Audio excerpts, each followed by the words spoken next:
கர்த்தருடைய பரிசுத்த நாமத்திற்கு ஸ்தோத்திரம். புதிய வானம் புதிய பூமி 8வது செய்தி இன்னைக்கு தியானிக்க இருக்கிறோம். ஜெபத்தோடு இந்த செய்திகளை கடந்து செல்வோம். யோசனையே பெரியவரே, ஆராதனை ஆராதனை, செயல்களிலே வாழவரே, ஆராதனை ஆராதனை. ஓசானா உன்னத தேவனே, ஓசானா ஓசானா ஓசானா ஓசானா ஓசானா ஓசானா. கண்மணி போல் காப்பவரே, ஆராதனை ஆராதனை. காலுக்கு போல சுமப்பவரே, ஆராதனை ஆராதனை. ஓசானா உன்னத தேவனே, ஓசானா ஓசானா ஓசானா. சிலுவையினால் மீட்டவரே, ஆராதனை ஆராதனை. சிறகுகளால் மூடுபவரே, ஆராதனை ஆராதனை. ஓசானா உன்னத தேவனே, ஓசானா ஓசானா ஓசானா ஓசானா ஓசானா ஓசானா. வாலி நடத்த வேண்மீனே, ஆராதனை ஆராதனை. ஒளி வீச விடிவெளியே, ஆராதனை ஆராதனை. ஓசானா உன்னத தேவனே, ஓசானா ஓசானா ஓசானா. தேடியனை காண்பவரே, ஆராதனை ஆராதனை. தினம் தோறா தேற்றுபவரே, ஆராதனை ஆராதனை.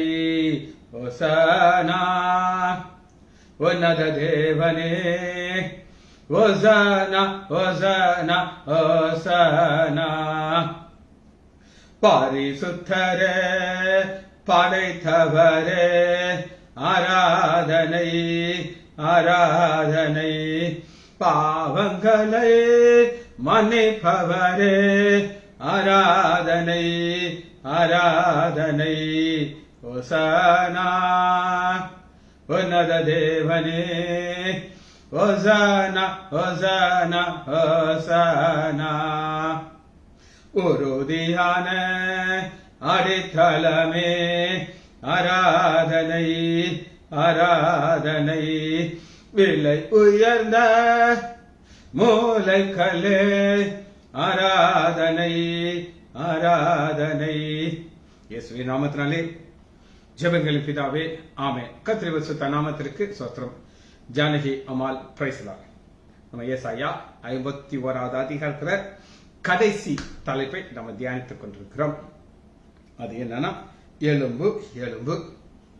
ஏசாயா 51வது அதிகாரத்துல முதல் எலும்புவை நீங்க 9வது வசனத்துல நீங்க பார்க்கலாம். எலும்பு எலும்பு பெலன் கொல். முதல் எலும்புக்கு பெலன் இல்லாதனால படுத்துருக்கு. படுத்துக்கிட்டு இருக்கிறவங்களை எழுப்ப வேண்டியது. படுத்துக்கிறத எதற்கு எழுப்பணும்னா பெலனை பெற்றுக்கொள்ளும். 2வது எலும்பு 17வது வசனத்தில் இருக்கு. ஏசாயா 51:17. எலும்பு எலும்பு, இது பெலன் கொள்றதுக்காக அல்ல. கர்த்தருடைய உக்கரகத்தின் பாத்திரத்தை கையிலே வாங்கி குடித்திருக்கிற எருசலேமே, எழுந்து நில். எழுந்து நிற்கிறதுக்கு எதற்கான? ஆசீர்வாதத்தை பெற்றுக்கொள்றதுக்கு கிடையாது, பெலனை பெற்றுக்கொள்றதுக்கு கிடையாது, சாபத்தை பெற்றுக்கொள்றதுக்கு. நீங்க தொடர்ந்து நீங்க வாசி பார்த்தீங்கன்னா 23வது வசனம் வரை அதனுடைய ஆழத்தை நம்ம பார்க்கலாம். 3வது எலும்புதல் ஏசாயா 52 1. எலும்பு எலும்பு சீயோனே உன் வல்லமையை தரித்துக்கொள். எதற்காக வல்லமையை தரித்துக் கொள்ள வேண்டும்னா, ஆண்டவர் ஒரு உசிதமான ஆசீர்வாதத்தை 3வது தலைப்புக்கு வைத்திருக்கிறார். இந்த 3 எலும்புகளை நம்ம பார்க்கணும். எலும்பு கிடையாது, எலும்பு ரைஸ். சரி, இப்ப இதனுடைய டெப்த், எலும்புங்கிறதுடைய என்ன ஆழம் அப்படின்னு நீங்க கேட்டீங்கன்னா, இது யாரை நோக்கி போகுது அப்படின்னு நம்ம பார்க்க போறோம். ஒரு 5 பேர்களை எழுப்ப வேண்டியது. 5 பேரும் படுத்து கிடக்கிறாங்க, அவங்களை எழுப்ப ஆண்டவர் சொல்லுகிறார். சரி, முதலாக யார் அந்த எலும்புல இருக்கிறாங்க, படுத்து கிடக்கிறாங்க அப்படின்னு கேட்டீங்கன்னா எடுத்துக்கொள்ளாமா. ஆதியாகமம் 49வது அதிகாரம்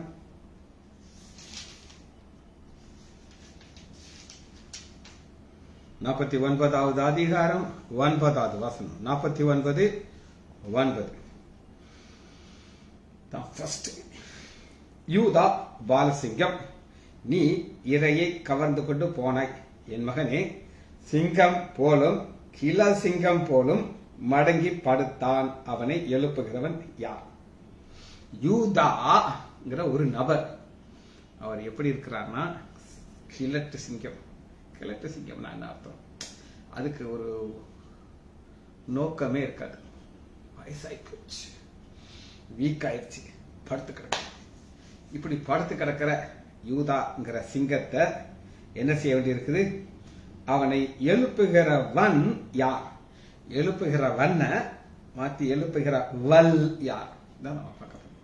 ஃபர்ஸ்ட் யார் எழுந்திருக்க வேண்டியிருக்குன்னா யூதா. அந்த யூதாவுக்கு பிரச்சனை என்ன அப்படின்னா, அது சிங்கம் பாலசிங்கம் மடங்கி படுத்துருச்சு. மடங்கி படுத்துருச்சுன்னா என்ன அர்த்தம் அப்படின்னு கேட்டீங்கன்னா, அதனுடைய பலன் எல்லாம் போயிடுச்சு. பலன் எல்லாம் போய் வீக்காகி படுத்துக்கிட்டு இருக்கிற ஒரு சிங்கத்தை யார் எழுப்ப போறாங்கன்னா, ஒரு பெண் எழுப்ப போறாங்க. வாசிப்போமா? ஆதியாகமம் 38வது அதிகாரம் 12வது வசனத்துல யூதாவுடைய மனைவி இறந்து போயிட்டான். 38:12. அநேக நாள் சென்ற பிறகு சுவாவின் குமார்த்தியாகிய யூதாவின் மனைவி மரித்தாள். மனைவி மரித்துட்டான். இந்த யூதா யார் அப்படின்னு கேட்டீங்கன்னா, இந்த யூதாங்கிற ஒரு நபர் இருந்து ஒரு சந்ததி வரணும். குறிப்பா யார் வரணும்? நம்முடைய ஆண்டவராகிய இயேசு கிறிஸ்து வரணும். ஒரு யூத பாலசிங்கமாக வரணும். என்ன நடந்துருச்சு அப்படின்னு கேட்டீங்கன்னா, இவரு மடங்கி படுத்துட்டார். இவருக்கு எங்க இருந்து வரணும்னா, ஒரு சந்ததி வரணும். அந்த சந்ததி எங்க இருந்து தான் வரணும் அப்படின்னு கேட்டீங்கன்னா, 6ஆம் வசனத்தை எடுத்துக்கொள்வோமா? 6ஆம் வசனம். யூதாவுக்கு தன் மூத்த மகனாகிய ஏர் என்பவருடைய தாமார் என்னும் பேர் கொண்ட ஒரு பெண்ணை கொண்டார். மருமகள். கொஞ்சம் கஷ்டமா இருக்கும். இது கொஞ்சம் சிக்கலான ஒரு சப்ஜெக்ட். உறவுகள்ல நிறைய பிரச்சனைகள் வருது. இருந்தாலும் நம்ம வேதத்தை அப்படியே தான் நம்ம பார்க்கணும். அது எதையுமே மாற்ற முடியாது. இப்ப மாமனார் யூதா மடங்கி படுத்துட்டார். இப்ப யார் எழுப்ப வேண்டியிருக்குன்னா, மனைவி மறிச்சிட்டாங்க. யார் எழுப்ப வேண்டியிருக்குன்னா, மூத்த மகன் ஓர் என்பவனுடைய தாமார் என்ற பேர். இப்ப என்ன பிரச்சனை அப்படின்னு கேட்டீங்கன்னா, இந்த யூதா யாரை திருமணம் செய்யறார் அப்படின்னு கேட்டீங்கன்னா, 2வது வசனம் 38வது ஆதியாகமம் 38:2. அங்கே யூதா சுவா என்னும் பெயர் கொண்ட ஒரு கானானிய குமார்த்தியை கண்டு. கானானியர் ஆண்டவருக்கு பிடிக்கவே பிடிக்காது. இந்த சந்ததியிலிருந்து ஆண்டவராகிய இயேசு கிறிஸ்து வர முடியாது. ஆனா இவர் ஒரு கானானியர் பெண்ணை பார்த்தாரு, ரொம்ப சூப்பரா இருக்குதியானாரு, கல்யாணம் கட்டிட்டாரு, வரிசையா பிள்ளையை பெற்றுட்டாரு. அவளை விவாகம் பண்ணி அவளோடு சேர்ந்தான். அவள் கர்ப்பவதியாகி குமாரனை பெற்றால் அவருக்கு ஏர் என்று பெயரிட்டான். இந்த ஏர் யார் அப்படின்னு கேட்டீங்கன்னா, அம்மா கானானிய பெண், அப்பா யூதா. இந்த யூதால இருந்து தான் நம்முடைய ஆண்டவராகி இயேசு கிறிஸ்து வரணும். தம்பி இப்ப கேள்வி கேட்பாரு, அதுக்கு முன்னாடி நான் போட்டுறேன், டைப் பண்ணிட்டு இருப்பாரு. ஆரோக்கிய ராஜுக்கு 38 ஆதியாகமம் 38வது அதிகாரம் 3வது வசனத்தை வாசிப்போம். இப்ப நம்ம என்ன பார்க்கணும்னா எலும்பு எலும்பு அப்படிங்கிற பார்க்கணும். எலும்பு எலும்புல ஒரு ஆள் படுத்து கிடக்கிறார். அவரை நீங்க எங்க பார்க்கலாம் அப்படின்னு கேட்டீங்கன்னா ஆதியாகமம் 49வது அதிகாரம் 9வது வசனம். ஆதியாகமம் 49:9 யூதா பாலசிங்கம். அந்த பாலசிங்கத்திலிருந்து தான் நம்முடைய ஆண்டவராகிய இயேசு கிறிஸ்து வரணும். ஆனா என் மகனே சிங்கம் போலும் கிள சிங்கம் போலும் மடங்கி படுத்தவன், அவனை எழுப்ப போகிறவன் யார்? எலும்பு எலும்பு சியோனே. இதான் ஏசாயா 51வது அதிகாரத்தை நம்ம பார்க்கிறோம்.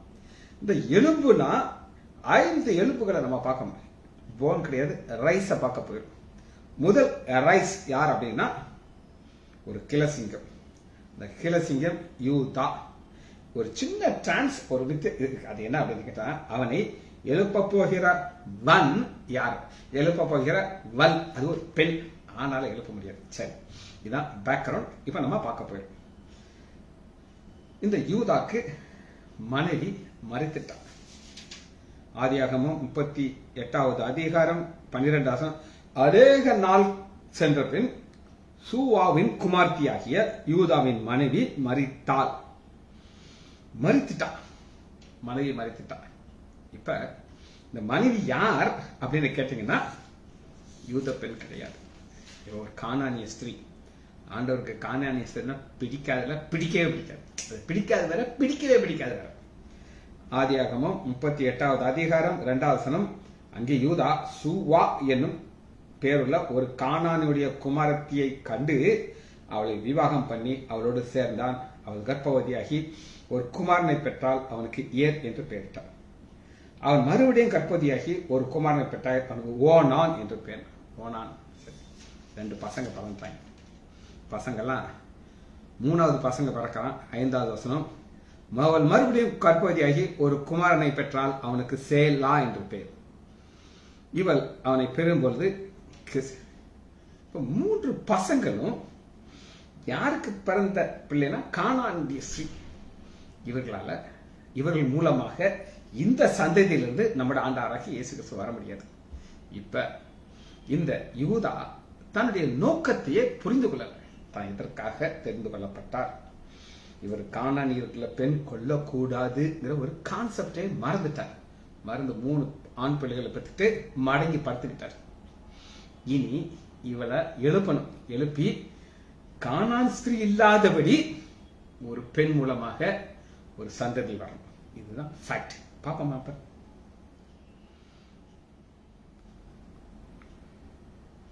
இப்ப முதல்ல அவன் ஆண்டவர் காலி பண்றார். யூதாவின் மூத்த மகன் ஆகிய ஏர் என்பவன் கர்த்தருடைய பார்வைக்கு பொல்லாதவனாக அவன் கர்த்தனை அழித்து போட்டார். ஃபர்ஸ்ட் காலி. மனைவி Tamar ready for next marriage. தம்பிய கல்யாணத்துக்கு ரெடியா இருக்கார். அப்பொழுது யூதா ஓனானை நோக்கி 2வது பையன் ஓனா, நீ உன் தமையன் மனைவி அன்னி அலோட் பெர்மிஷன் சேர்ந்து அவனை மைத்துன சுதந்திரமாய் உன் தமையனுக்கு அதாவது சந்ததி அழிந்து போகக்கூடாது. நீ போய் என்ன செய்யணும்? ஒரு பிள்ளை உண்டாக அந்த சந்ததியிலே தன் சந்ததியாரா என்று ஓனா இருந்தபடினாலே அவன் போகுது தன் விந்தை தளர்றான். அவன் செய்தது கர்த்தருடைய பார்வை அவனையும் அழித்து போட்டான். ஏன் அழித்தார்னா அம்மா கானானிய ஸ்திரீ, நீ இருந்து ஓம் மூலமாக என் சந்ததியை கொண்டு வர முடியாது. 2 காலி. இப்ப 3வது சேலாக்கர். அப்பா யோசிக்கிற 2 கல்யாணம் தாமரை கட்டி கொடுத்தையா. தாமாட்ட ஏதோ ஒரு சாபம் இருக்கு. 2 பசங்களையும் கட்டி கொடுத்தா சந்ததி வரும்னு பார்த்தானா 2 பசங்க செத்து போயிட்டாங்க.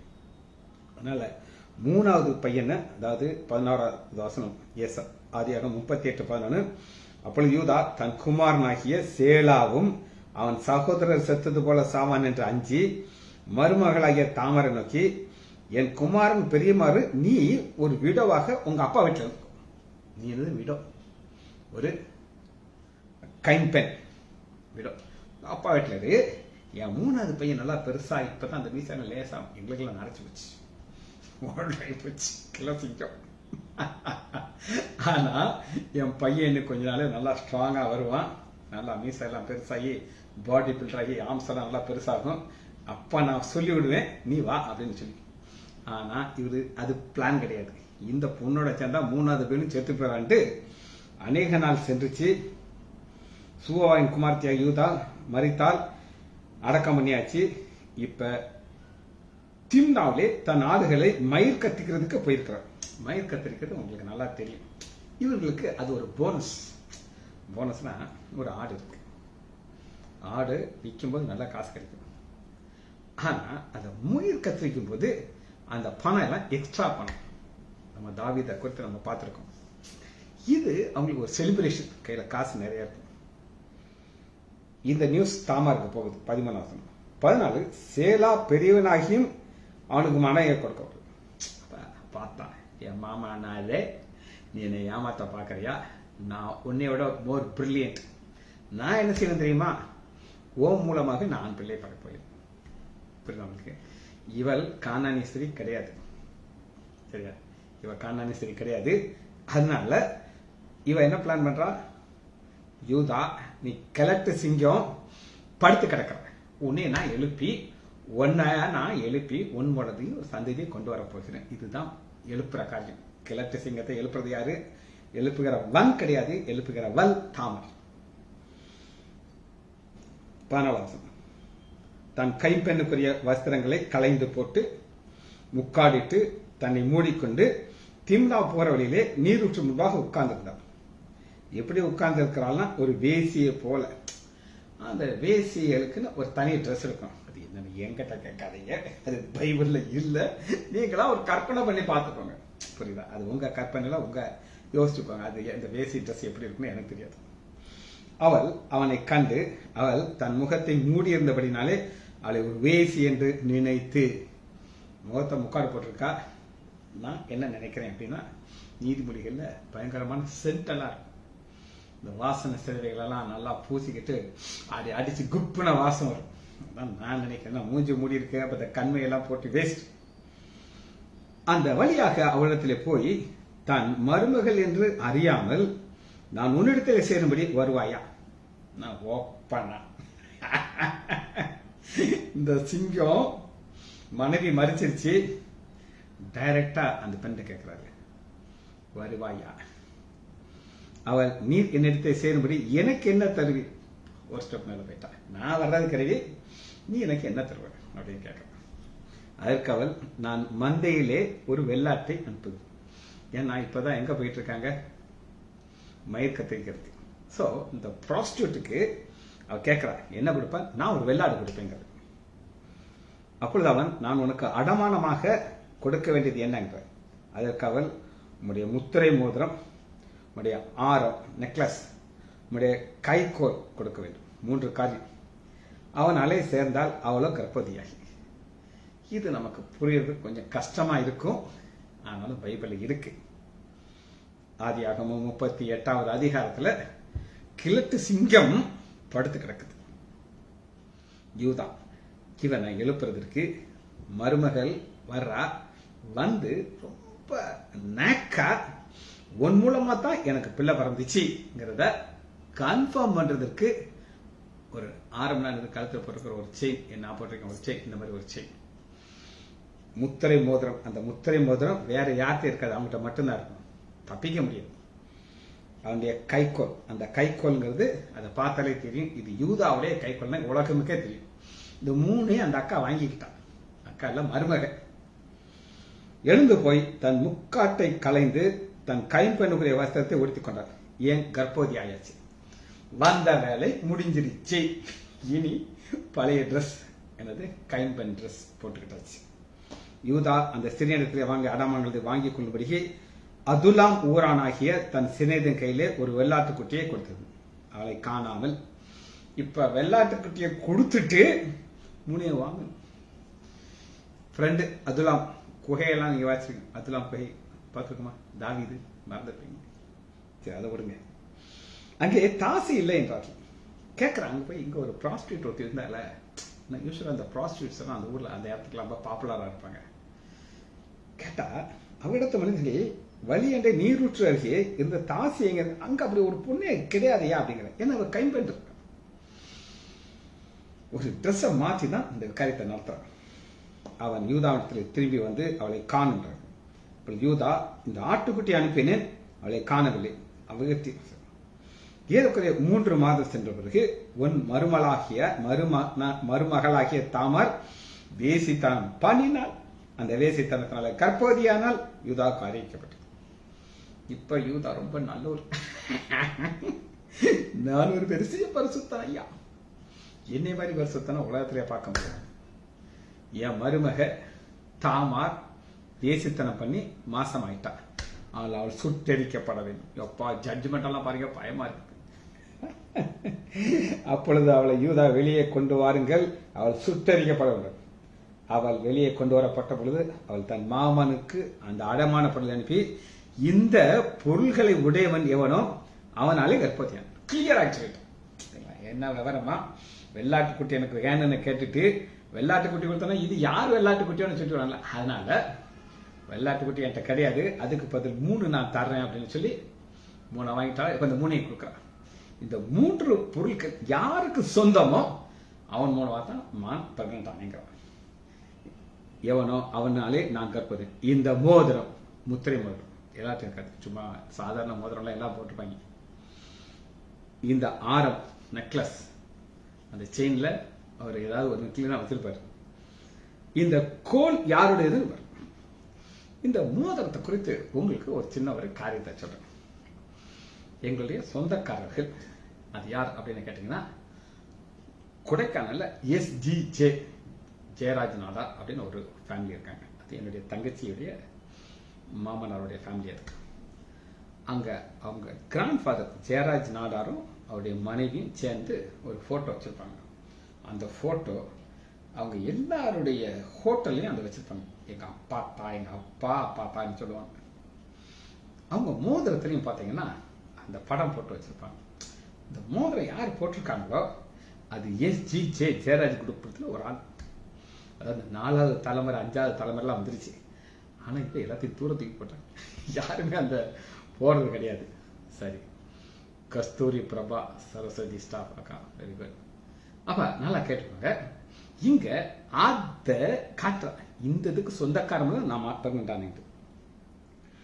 ஆதியாகமம் 38வது அதிகாரம் 26 யூதா அவர்களை பார்த்தறிந்து என்னிலும் அவள் நீதி உள்ளவர், அவள் என் குமாரனாகிய சேலாவுக்கு கொடுக்காம போனேன், அப்புறம் அவளை சேரவில்லை. அதாவது 2வது ஒரு செக்ஸ் ரிலேஷன் கிடையாது. இப்ப பிறக்கிற பிள்ளையத்தான் நம்ம பார்க்கிறோம். அந்த பிள்ளைய யார் அப்படின்னு கேட்டீங்கன்னா, மருத்தி சிவப்பு கல் நூலை பெறா, அது பாரேஸ் என்று பெயரிட்டார். பாரேஸ் இது யார் அப்படின்னு நீங்க பார்க்க போறோம். சரியா, இந்த பாரேஸ் எங்க வருகிறார் அப்படின்னு நீங்க கேட்டீங்கன்னா எடுத்துக்கொள்ளுங்க. மத்தேயு 1வது அதிகாரம் 3வது யூதா. இந்த யூதா தான் சிங்கம், கிழக்கு சிங்கம் படுத்து கிடந்துச்சு. இதை எழுப்புறதுக்கு தாமார் வந்து எழுப்பி விட்டு யூதா பாரேசை சாராவையும் தாமார் இடத்துல பெற்றான். பார்த்தீங்களா, ஆண்டவராகி இயேசு கிறிஸ்துடைய சந்ததியில வரணுங்கிறதுக்காண்டி முதல் சிங்கத்தை படுத்து கிடக்குது. சரி, 2வது ஒரு சிங்கம் படுத்து கிடக்குது. அது எழுப்புறதும் ஒரு பெண் தான், ஆண் கிடையாது. எடுத்துக்கொள்ளுமா, ரூத் எடுத்துக்கொள்ளும். பக்கம் 337 3 ரூத். இது படுத்திருக்கிறது போவாஸ் படுத்திருக்கிறான். ரூத் 3வது அதிகாரம் 10வது வசனம். அதற்கு அவள், மகளே, நீ கர்த்தரால் ஆசீர்வதிக்கப்படுவதாக, நீ தரித்திரரும் ஐஸ்வர்யம் பின்னாக போகாதபடி உன் முன் நற்கணம். 8வது வசனம். பாதி ராத்திரிலே அந்த மனுஷன் அவளை கண்டு பாதத்தில் படுத்திருக்கிறதை கண்டு. இப்ப யார் படுத்திருக்காங்கன்னா, போவாஸ் படுத்திருக்கிறான். போவாஸ் பக்கத்துல ரூத் போய் படுத்துக்கிட்டான். எதுக்காக படுத்திருக்காங்கன்னா, அவளை எழுப்பணும். எதுக்காக எழுப்பணும் அப்படின்னு நீங்க கேட்டீங்கன்னா, இதுவர் ஒரு கிழட்டு சிங்கம் ரூத். இந்த எதற்கு அடையாளம்னா ஒரு சபை, புறஜாதியாக சபை. எதற்காக எழுப்புறாங்கன்னா, ரூத் 4வது அதிகாரம் 17வது வசனத்தை பாருங்க. அயல் வீட்டுக்காரர்கள் நகோமிக்கு ஒரு ஆண் குழந்தை பிறந்தது என்று வாழ்த்தி. நகோமிக்கு பிறந்துச்சா ரூத்துக்கு பிறந்துச்சா? நகோமி மாமியார், ரூத்து மருமக. ஆனாலும் இந்த ரூத்து சொல்றா, நான் கசப்பா வந்தேன், கசப்பு கசப்பு கசப்பு, என்ன எல்லாரும் மாறா அப்படின்னு சொல்லுங்க அப்படிங்கிறாரு. ஆனா இந்த மருமகள் மூலமாக ஒரு பெரிய ஆசீர்வாதத்தை ஆண்டவர் வைத்திருக்கிறார். அப்ப அந்த படுத்து கிடக்கிற அந்த வசனத்தை வாசிப்போமா? போவாஸ் படுத்து கிடக்கிறார். அப்படி படுத்திருக்கும் பொழுது 3வது அதிகாரம் 7வது வசனம், போவாஸ் குடித்து புசித்து குடித்து மகிழ்ச்சி அடைந்து ஒரு அம்பாரா படுத்து கொண்டான். அப்ப எலும்பு எலும்புனா நீ படுத்தே இருந்தா வேலை நடக்காது. அப்ப அவளை எழுப்பதற்கு காலண்டே வந்து படுக்கிறா. இது செக்ஷுவல் ரிலேஷன் கிடையாது. மூடி இருக்கிற போர்வையிலே ஒதுங்கி படுத்துக் கொண்டான். பாதி ராத்திரிலே அந்த மனுஷன் அதை கண்டு திரும்ப ஒரு ஸ்திரீ தன் பாத அண்டையை படுத்திருக்கிறதை கண்டு, நீ யார் என்றார். அதற்கு அவள், நான் உம்முடைய அடியாளாகிய ரூத், நீர் உம்முடைய அடியாள் மேல் உம்முடைய போர்வையை விரியும், நீர் சுதந்திரவாளி என்றார். போர்வையை விரியும் அப்படின்னா இது சபைக்கு அடையாளம். இந்த ரூத் புறஜாதி பெண். நம்மள யாரு? புறஜாதியார். நம்மள ஆண்டவர் தெரிந்து கொள்கிறார். எதற்கு தெரிந்து கொள்கிறார் அப்படின்னா, ஒரு சபையாக வரணுங்கிற கண்டி. உங்களுக்கு நான் காட்டேன், அது எங்க மத்தேயுல வந்துச்சு. இதுல யார் வாரா அப்படின்னு கேட்டீங்கன்னா, ரூத் 4வது அதிகாரம் 21 சால்மோன் போவாஸை பெற்றான், போவாஸ் ஓபேத்தை பெற்றான், ஓபேத் ஈசாயை பெற்றான், ஈசாய் தாவீதை பெற்றான். இந்த கிழட்டு சிங்கம் பக்கத்துல போய் ரூத் படுக்கலைன்னா இந்த சந்ததி வந்திருக்காங்க. சரியா? 2வது எலும்புங்கிறத இது எங்க இருந்து வந்துச்சு பாத்தீங்கன்னா, மத்தேயு எல்லாமே நம்முடைய ஆண்டவராகிய இயேசு கிறிஸ்துவிய சந்ததியோட எல்லாரும். மத்தேயு 1வது அதிகாரம்